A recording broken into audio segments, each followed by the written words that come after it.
When I was getting on my flight, it was like 10 o'clock at night that night. I remember sitting on the airplane before takeoff and just getting really calm and breathing. And all of a sudden, he came and he was like giving me these full on images of what occurred, where it was. I could see everything through his eyes.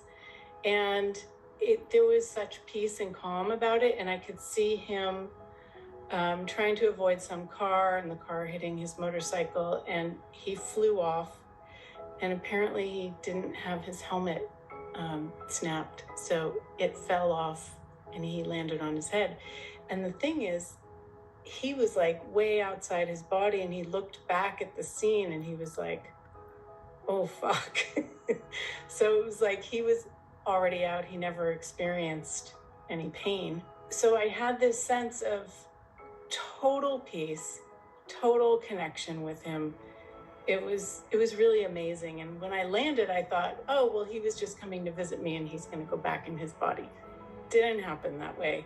They told me that they had turned off the machines. They were keeping him breathing.